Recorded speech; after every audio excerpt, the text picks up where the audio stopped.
everyone.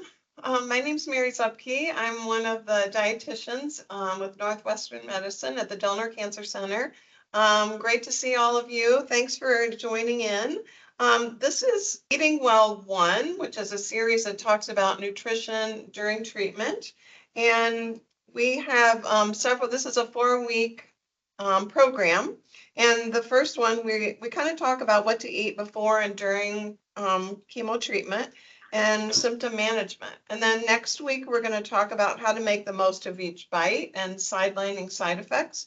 And then the third week, protecting the immune system, reducing inflammation through food. And the fourth week is now it's my turn to cook, simple tips for healthy meals. And we love that one. That's good for anyone that wants to know how to make simple meals, Mediterranean and healthy meal options. So the screening form that we have at the cancer centers gives us kind of an alert, like you may have some nutrition concerns, and then we will call you up, let you know that we have tips for you. We'll email you handouts, talk it out. So we are here as a resource for you. And on the next slide, it kind of shows you the screening form that we use. Just kind of asking if you have any nutrition concerns, and you can check them off. You might not be able to see what everything says, but if it says no problems eating, then we know that you're okay and we won't call you. And if we do leave a message for you, you can call us back if you have nutrition questions. If you're eating okay, no need to call us back, but we just want to let you know that we're here to help with that. So the next step at the Cancer Center is what we call a Nutrition During Cancer Treatment booklet. And this is the booklet that we would be giving out to you. And this is what we're going to kind of be going over today if you're not part of the Cancer Center. And sometimes if people have a very short treatment, like just radiation for a week or something, we may not see you. We may just give you the Nutrition During Survivorship packet, which talks about Mediterranean eating and gives you some tips for healthy eating to reduce risk of recurrence. So either one of those are available from us anytime as well. So the nutrition during treatment, that's when we meet with you on the first visit, and we kind of talk about eating habits, weight history, appetite, and kind of let you know that we're here through the whole journey at the Cancer Center with you. So we also have, there's local support for meals, and that's an organization that is amazing in our community. So this would be 13 miles within the Delnor Cancer Center, so probably Batavia, St. Charles, Geneva, sometimes South Elgin or Elgin and Aurora. And they are a wonderful organization started by a dietitian and another woman to help make meals for our patients. They have 12 weeks of meals, 2 soups and 4 entrees and a low sugar dessert for each week. And they have angels that drop off the meals for you once a week on Wednesdays. And what a great support. They're all free of charge. They're all Mediterranean based. We've been lucky to taste some of their meals and their little oat desserts and things, and they're delicious. So we always encourage, a lot of people think, oh, I don't need those meals because I can make my own, or I'm not in financial distress. But we recommend them to everyone because they want to support our community. So it's Fox Valley Food for Health, and you can see there it's the initials of the title.org, and then you can go to their website. There are some other options too. The senior services in different counties are available to help with meals too. So just kind of check it out. Our social workers on site can help you with some other ideas if you need meals. So we love working here with Living Well. The kitchen's beautiful. We love being able to work at the Cancer Center and then come here and kind of go full circle to provide education. check out all the resources there are. We always talk about the Mediterranean diet and lifestyle. We have a lot of recipes online.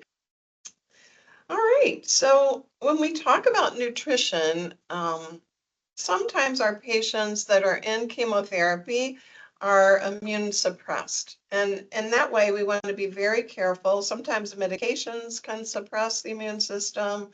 We want to make sure that you don't have any foodborne illness or food poisoning.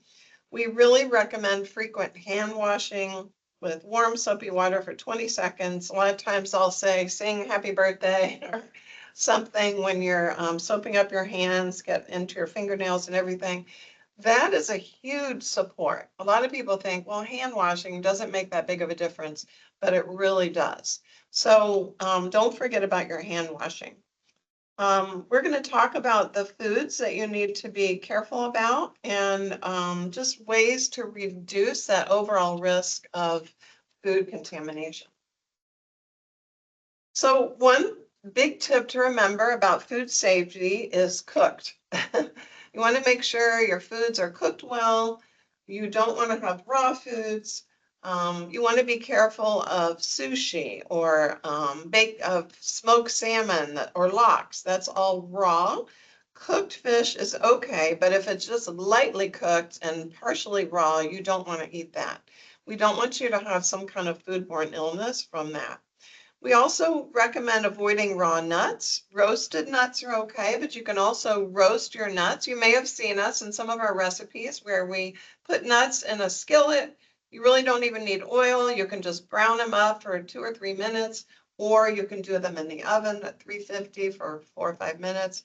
That is roasting them, and that will be helpful too. You don't want to have smoked fish. Now, there is a difference between smoked salmon that's cooked on the grill with certain kinds of wood. If it's cooked through, that's okay. But smoked salmon that's raw is the one you want to avoid. Avoid unheated packaged deli meat. So if you're used to going to the deli, you want to make sure that you, instead of going to the ones where they're slicing it up, there are extra hands touching, the machines might not be clean. We recommend, or the American Cancer Society recommends, getting the prepackaged microwave to steaming at home. So just make sure that you're heating it up. You could also put it in a skillet. That would be fine too. Avoid raw eggs or runny eggs because those are not cooked through. And avoid salad dressings that use raw eggs. A lot of people say, oh, well, does that mean I can't have Caesar dressing? If you have the Caesar dressing that is prepackaged, that's going to be pasteurized. So you can still get the flavor of Caesar, but you don't, a lot of times if it's homemade in a restaurant, they're using raw egg, you don't want to use that. So just kind of get the prepackaged, make sure it says pasteurized, and then you're all good. We also recommend to avoid soft or mold ripened cheeses like brie, camembert, especially the blue cheeses like Roquefort, Gorgonzola. You know, if you think about mold, it's kind of like if it's on your food, don't just cut off part of the food that has a mold, just throw the whole thing out. You want to be extra careful during this time. And you also in bigger cheese shops, they have unpasteurized cheeses. Those could also be, or cheeses made from unpasteurized milk. Those can also be a problem. So just be careful. Those could have more of a food safety risk for you. Okay, so what about produce? First of all, anybody have any questions about that? The raw meats or eggs or anything? Nope, okay. So what about produce? Produce, you want to make sure you're washing it before you use it. Now, I would say most of us are washing grapes, for example, and apples and oranges, but don't forget to wash melons. When you slice into a melon, the germs from the outside go right into the food. So watermelon, cantaloupe, honeydew, you want to wash those first. Make sure you get a little friction with your scrub brush on there and be careful. Same with avocados. Anything where you're going to be cutting into them, you want to make sure to wash them first. bagged lettuce or triple washed, you want to make sure to wash that again, just to make sure there are no bugs. I know we get some produce from a local farm, agricultural share. Sometimes there are little bugs running around in there. So I usually fill up the sink with water, put my lettuce in there, make sure that it's kind of sitting in there a little bit so that you're going to get all the dirt and possible tiny little bugs out of there. Avoid fresh salsa and salad dressings found in the refrigerator section of the grocery store. I know, like in Jewel, for example, they have a section where they have fresh juices, they have fresh produce, those where they're already cut up, those we want to avoid. It's better if you can take it home, then you know it's washed on the outside, you know how it's cut up. Those pasteurized, unpasteurized juices could be a risk. You also want to avoid well water. So some people have a reverse osmosis, then that's okay. But we would recommend bottled water if you don't have that, just to make sure that if you're on city water, you're going to be okay. It's going to be, they're checking it already for food safety, but well water, we're not sure. Same with like a sun tea. You want to not use sun tea because you're leaving those leaves outside in that water to get all the flavor from those tea bags and loose tea. So we want to avoid that. And then some vitamin waters we would also want to avoid just because they have a high antioxidant content. We're going to talk about that a little more later. Very quick. We asked, what about fruit and veggie washes? I love that question. So for those of you that didn't hear the question, what about fruit and veggie washes?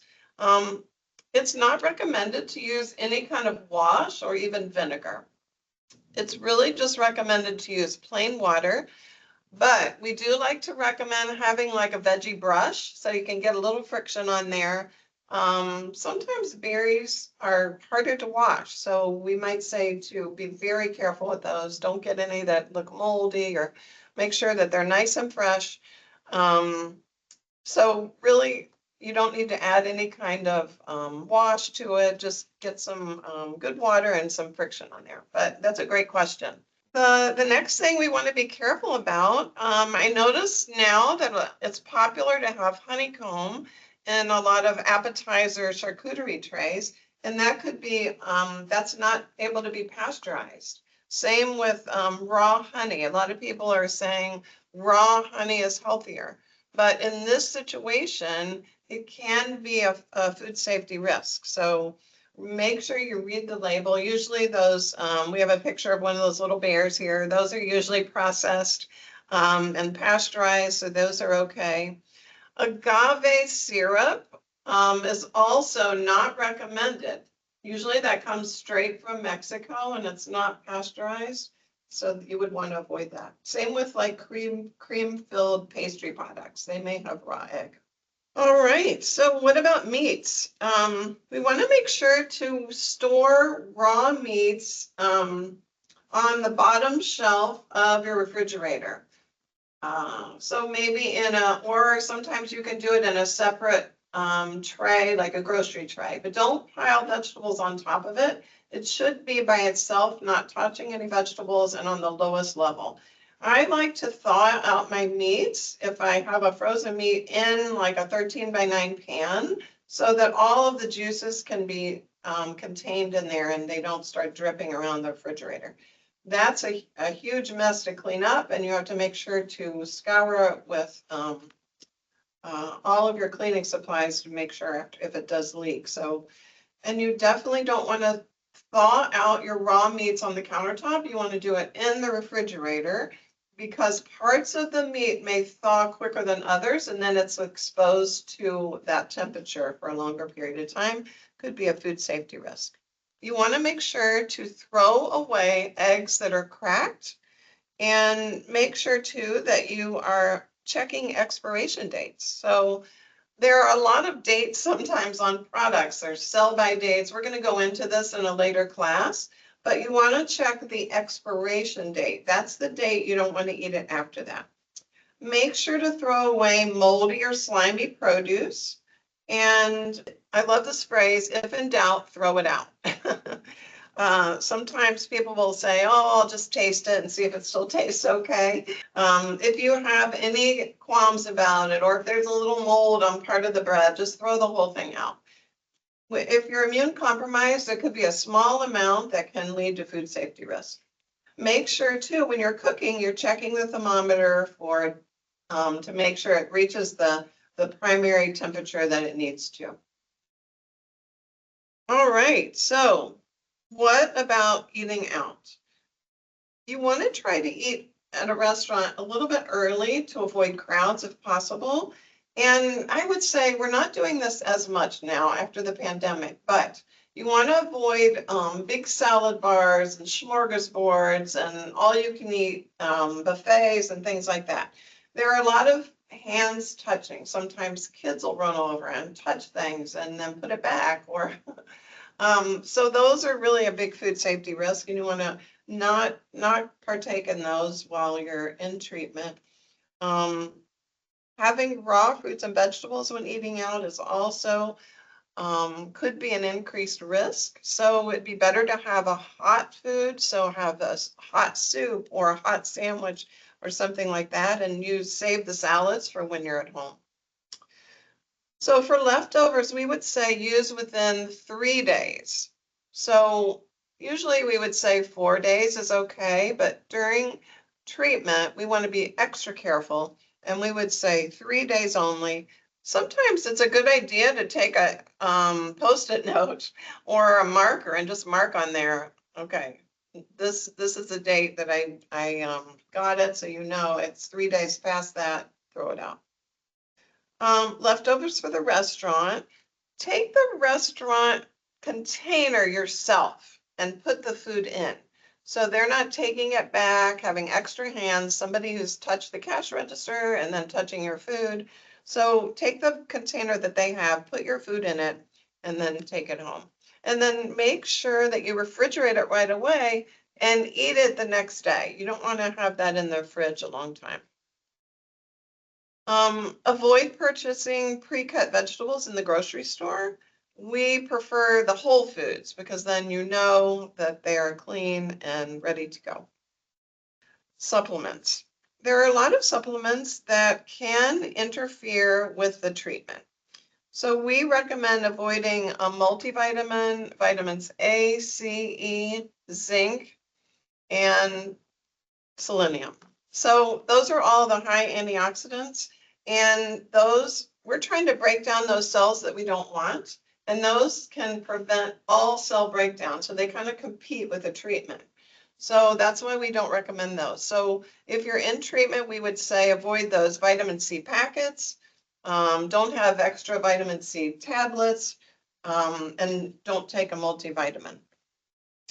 So we also recommend to avoid CoQ10, turmeric capsules. Turmeric is okay to add to food, but not in capsule form. Fish oils and other herbal supplements. So some people have specific questions about CoQ10, for example, if you're a heart patient, then we would suggest to talk to your doctor about those. But if you're taking it, it's something that you just started taking on your own, we would say you want to maximize that chemo treatment and not have something like those vitamins interfere. Another good resource, if you want to check into other supplements, is the Memorial Sloan Kettering Cancer Center website, mskcc.org. mskcc.org. They have kind of all the different possible side effects, why you shouldn't take it, why you should. It's a great resource. Okay, so most people are safe to continue taking minerals. So like calcium or iron or magnesium, those are all fine. B vitamins are fine too. So some people want to take some type of vitamin. We would suggest a B complex is okay, but making sure that it doesn't have extra vitamin C in it. And then you can always ask your doctor or your dietitian to help kind of navigate the supplement questions. If you have questions and you don't have a dietitian on staff at your cancer center, you can funnel those questions through Living Well, and we can help with that too. So let's talk about protein. Um, During cancer treatment, you need extra protein. So usually almost 1.5 times the amount of protein that you would need before. So that's really important. A lot of people don't realize that you have to spread out your protein foods in order to absorb all the protein. So far, the research is showing about 25 to 30 grams every 3 hours or so is all you can absorb. So if you just have one good meal a day, you might not be getting the amount of protein that you need throughout the day. So try to spread it out in multiple small meals. And protein is really important to help your muscle, your bone health, your skin, and your blood health. Overall, protein can help you protect that lean body mass and help you with strength and also healing after surgery. Not meeting your protein needs can result in malnutrition. So that's one of the reasons why we're on staff at the Cancer Center, because we're there through the whole process with you. And we talk about added protein in our nutrition during treatment booklet, just to get people started on, the mindset of thinking about if you have an apple, have some cheese with it.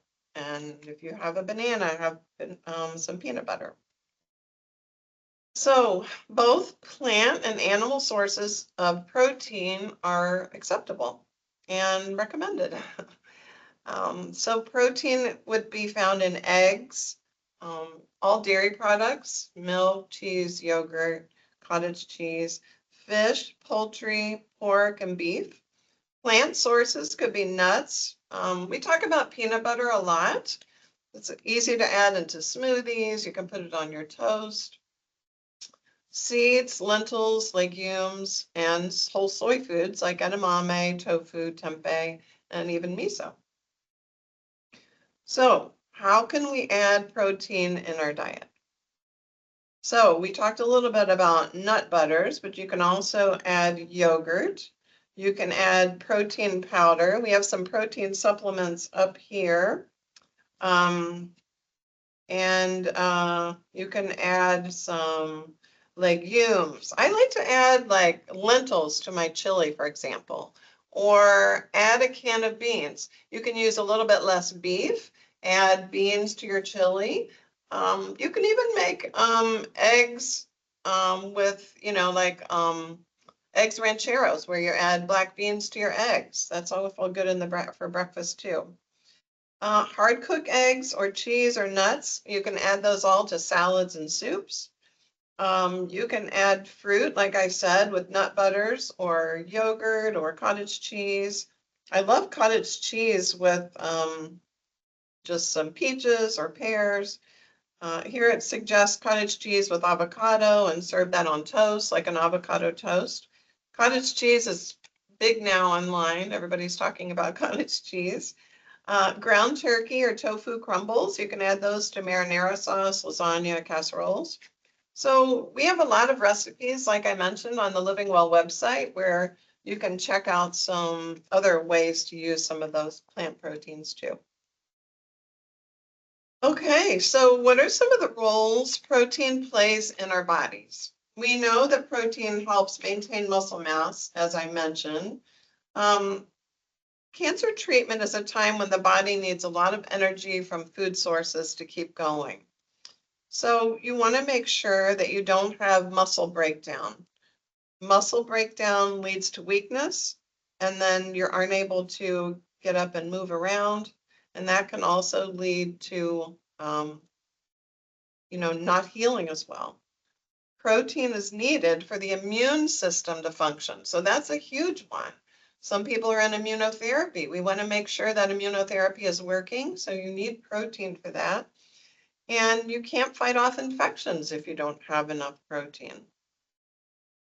Protein helps build new cells and maintain a healthy level of blood cells for the body as well. So you can see that protein is really key. Okay, what about treatment day? We get this question a lot. Maybe I won't eat anything before I come in because I'm not sure how I'm going to feel.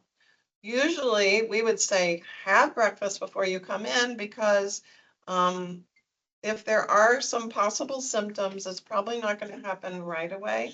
And we are here to help you through those.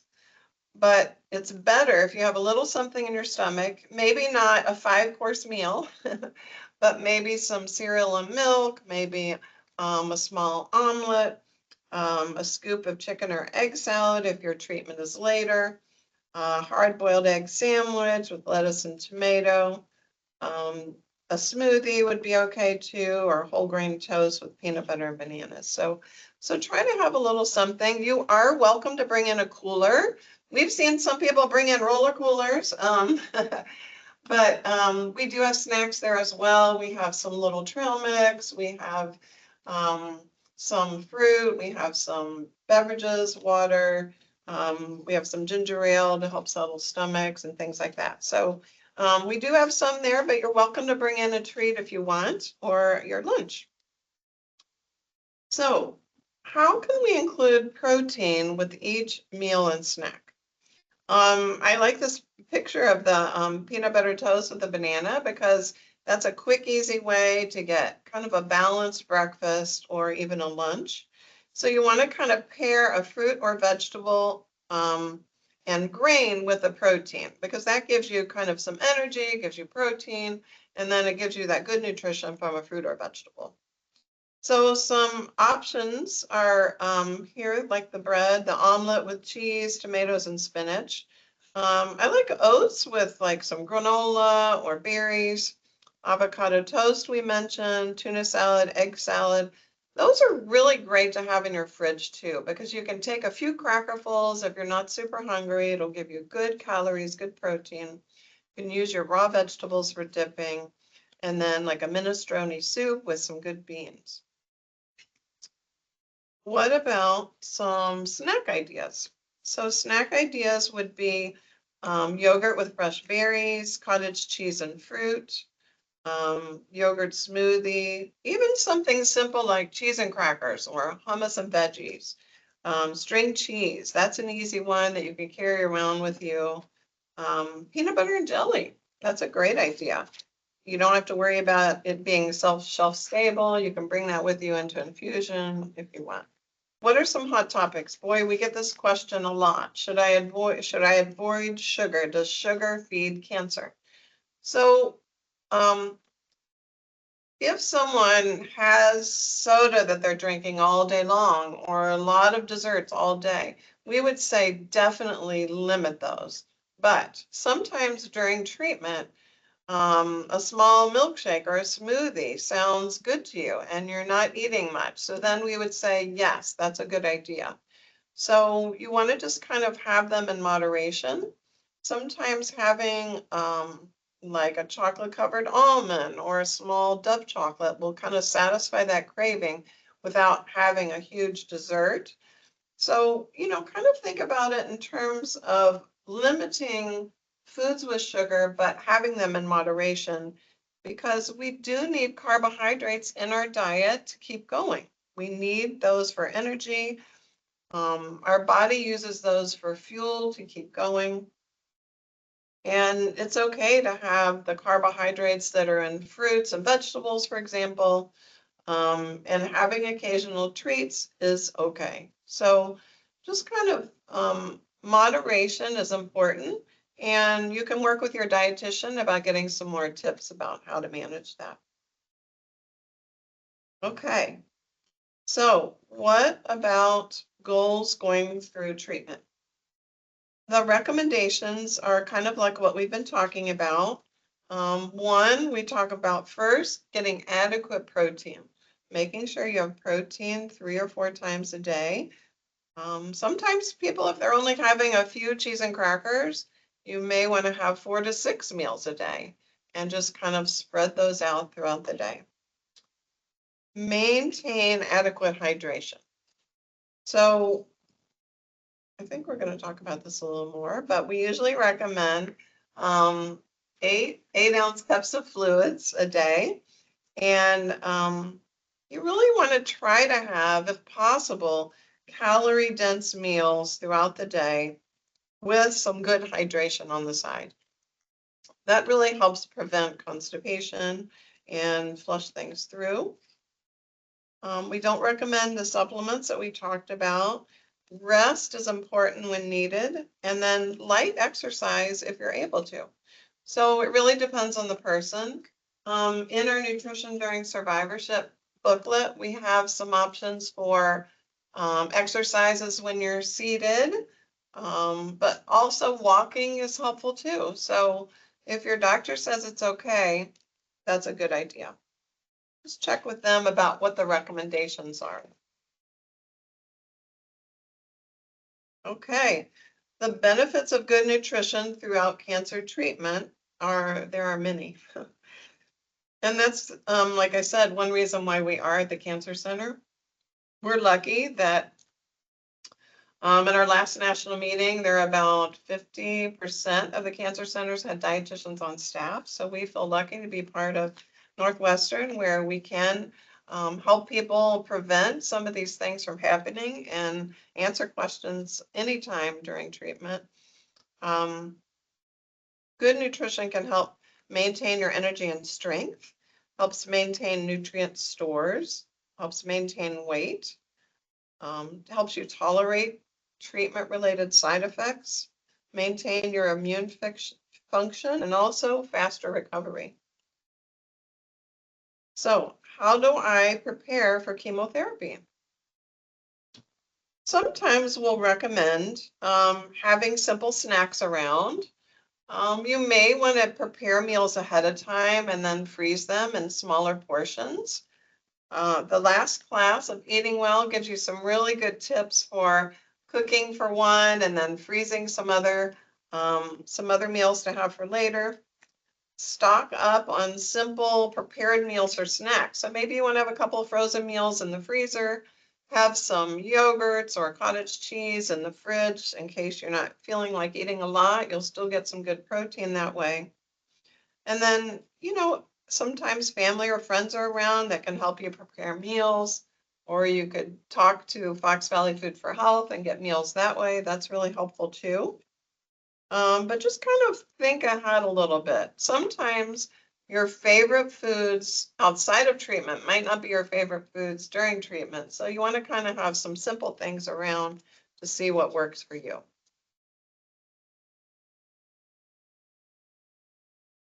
Okay, so we're going to talk a little bit more about hydration. A lot of people don't realize that hydration can be water. We don't recommend a lot of juice or soda, but that would all count. Coffee and tea all counts towards your hydration. Sometimes if people are having trouble hydrating, we'll suggest having melons like watermelon, cantaloupe. Those are going to be juicy. They'll help you hydrate. Same with soups, having canned peaches, canned pears, that all will help. Hydration can help with nausea, dry mouth, prevent constipation, also helps with diarrhea. So you want to kind of sip on liquids throughout the day. I'd say a lot of people have different strategies for hydration. Some would like to take 8 of those little bottles and just line them up on their counter and go through them one by one. Others like to use a big pitcher and maybe put some basil or cucumber in the fridge. And then you kind of know how much you're getting. So that would be a good idea too. Try to keep an idea in your head how much you're getting, because that is going to really help you through treatment. And having constipation can lead to weight loss because you're not as hungry. So hydration is the first thing that we suggest for that. Unsweetened beverages are encouraged as well. So those are helpful, like maybe an unsweetened tea. Beverages that have caffeine, like coffee and tea, count. But if that's your only form of hydration, then that would be, we would suggest adding in some water. They can also, the caffeine can also aggravate symptoms such as insomnia, acid reflux, diarrhea. So kind of limit that to 1 to 2 servings a day. During chemotherapy, the body is exposed to toxins, so we do want to make sure we have plenty of water to flush all of that through. And it's very helpful for those cells that we don't want, but we don't want it lingering. So having that good hydration is really important.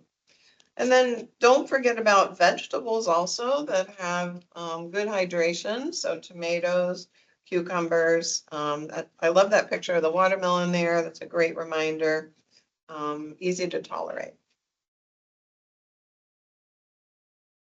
Okay, another hot topic is breast cancer and soy.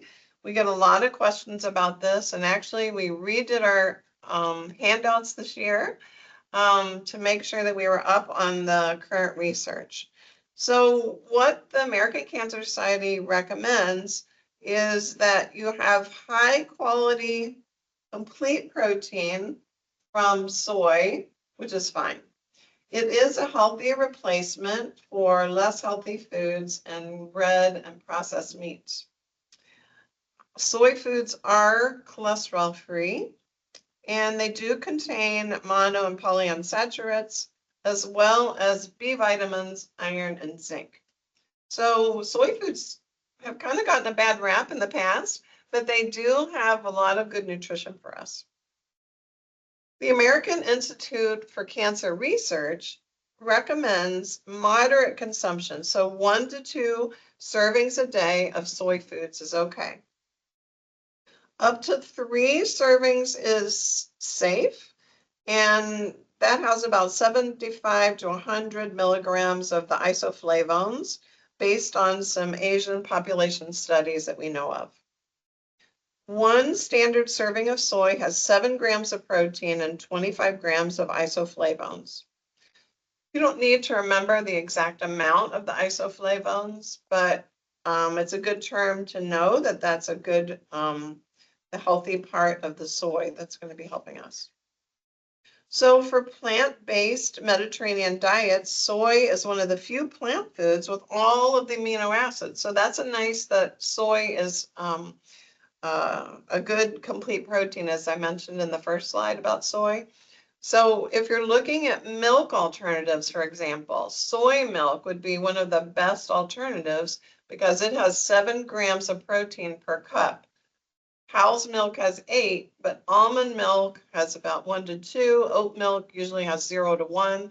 So you're missing out on protein there from some of those other alternatives. So in the past, we recommended not to have soy protein isolate. So for some of you that may have a question about that, it is found in processed foods. So we recently found that it's okay to have those, that they do not increase breast cancer risk. However, soy protein isolate is an ingredient, and usually the foods that it can be in, like protein bars, or actually we found it in Hormel chili and some kashi cereals. We know that those foods are more processed, and we want to avoid the ultra processed foods. So whole soy foods, we would recommend most wholeheartedly. The soy protein isolate is in processed foods, and that we recommend to limit. Okay, any questions on soy from anyone? So the American Institute for Cancer Research says there's no increased risk for breast cancer survivors who consume soy foods. In fact, limited evidence shows the potential for greater overall survival and perhaps decreased recurrence among women a year or more after diagnosis that if they include some soy. So it's actually showing some, and for young women, it's actually, there are some studies that are showing that could decrease risk. So what we recommend is just moderation. 1 to 2 servings a day. We do have a great tofu peanut butter sauce recipe online with broccoli. So if you want to experiment with that, you can certainly do that and check it out. All right, so what about fad diets? There's no evidence combining certain foods or eating before or after certain times of the day that will help with weight loss, and eating the wrong combinations of food doesn't cause them to immediately turn to fat or produce unwanted toxins in your body. So any diet that recommends to eliminate a food group, for example, you know right away that that's not a good diet for you. Most of the fad diets are not going to, their claims are not going to be real. So you want to try to avoid these diet regimens. A diet with rigid menus, limiting food choices, eliminating food groups can cause additional stress. And always ask, can I eat this way the rest of my life? So I always think back to like the grapefruit diet. Like if I tell you, a lot of people ask us like, can you just give me a meal plan so I know what to eat? But what if you don't like grapefruit? That diet's not going to work for you. You have to be able to include all the different foods that in the diet and know about portions and things like that. So we can get you started with ideas and portions and things like that, but we want to make sure that we still have some fruits and vegetables. We have protein, we have some whole grains in moderation, we have low fat dairy. We want to keep all of those in because all of those have good nutrition for us. You want to avoid a diet that will result in weight loss that claims there's no need to exercise. Exercise can be simple walking. It can actually be walking up the stairs in your house and back down. That is exercise. A lot of times I'll suggest taking your cans of black beans and doing little weights while you're watching TV and then put those in your chili. Anything can be exercise and it's good to start slow. Fad diets are short-term quick fixes and usually unhealthy and unbalanced. So just kind of keep that in mind. All right. So possible side effects from treatment. We are here to kind of help you through that. And I do want to just start out by saying not everybody has the same side effects. I feel like a lot of people go through treatment without any side effects. Some people do have some side effects, but everyone is different. So positive mental attitude is really important. So I would suggest to keep that. And we are here to help you with all of that. There are a couple that come up sometimes, and I would say sometimes there are taste changes. We have great strategies for that. We're using vinegar-based marinades, adding cocktail sauce, using lemon on your fish. Those are all good tips. You can try baking soda, salt, mouthwash. Sometimes you may have some nausea. It's better to have small, frequent meals. Have some crackers or carbohydrates nearby. Try ginger. Smells may overwhelm someone if they're in treatment. So sometimes having people cook when you're not around, or buying prepared foods and bring them in, or having them cook you go in a different room while they're cooking. Some people experience a lack of appetite. So having some protein shakes around are really helpful too. So sometimes too, you can take your beverages between meals instead of with your meals. So you're having smaller amounts. That can help as well. But the key to remember is that we are here to help you through that. So if you are having some symptoms, talk with your doctor and your dietitian. And, if you're not in our system, let Living Well know so we can help you.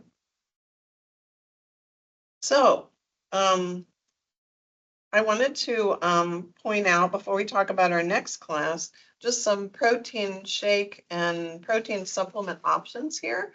There are a lot of options out there, and it's kind of hard to know which one to choose. And sometimes we have samples at the cancer centers that you could try before you buy a whole case of them. But I thought I'd bring a couple out here and just kind of talk about them briefly. I think most people have heard of Ensure. They have a lot of different options. Ensure Complete is high calorie and high protein, but it does have high antioxidant levels. So we don't usually recommend this during treatment, but this is great after surgery. There are other ones. So there's Ensure Plus, and then there's Ensure Max. Ensure Max has some, this one's cherry cheesecake. So they have some new flavors that are kind of fun. This one has 30 grams of protein, so very high in protein and lower in carbs. So this one is good for a lot of scenarios, and plus the flavors make it a little more fun.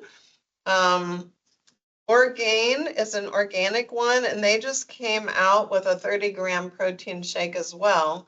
And they have one, this one is a milk protein shake, but they also have some vegan ones. And this one is, actually, this one is a grass-fed one, so this one's a whey protein too.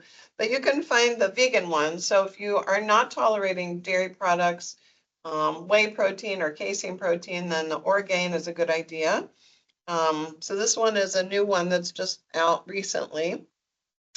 A lot of people see Premier Protein at the at Costco and the grocery store. This is another one of the 30-gram protein one. Both Premier and the Ensure 30-gram, they do have an artificial sweetener called sucralose.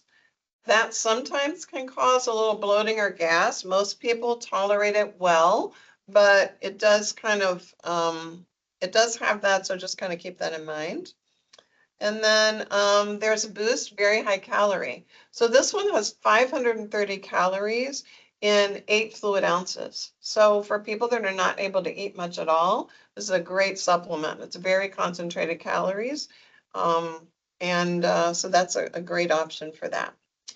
One that you might not find in the store, but is a great option for those that are, it's hard to have the sweet ones, although you can put these in a milkshake and change the flavor. This is called Ungery soup. This is an unflavored, this one's beef and herb, but they have a French onion. So this is a powder. You can't take this if you have a shellfish allergy because it's made, it doesn't have shellfish in it, but it's made in a plant that has shellfish. But you pour this powder into a mug and then you heat up water like you're making tea or bouillon, 140 degrees it says, you know, it doesn't need to be boiling. And then you stir it up in your mug and then you can actually add this to your bowl of soup. You can just sip on it like you would chicken broth, or you can add it to mashed potatoes. So it's a great savory option for people that it's helped keep stable as well. So I love those options. Okay, so our next class is called How to Make the Most of Each Bite and Sidelining Side Effects. So we're going to talk a little bit more in depth about some of the side effects that I mentioned today. And just a quick reminder to reach out to the oncology dietitians if we can help. We are on site Monday through Friday and are available at the cancer centers as you need. And then Living Well, like I said, can refer questions to us as well. And then this last slide talks about all of the wonderful items that they have here at Living Well. It really is an easy place to come for support. Some people say, oh, once I get through treatment, I'll come there. But we usually recommend come right away because there's so many good ways that you can use their website and the facilities here. I didn't mention the art classes before, which are so fun and they're so creative here. So check out our recipes on the website, come to Living Well, and we'll look forward to seeing you at the next class.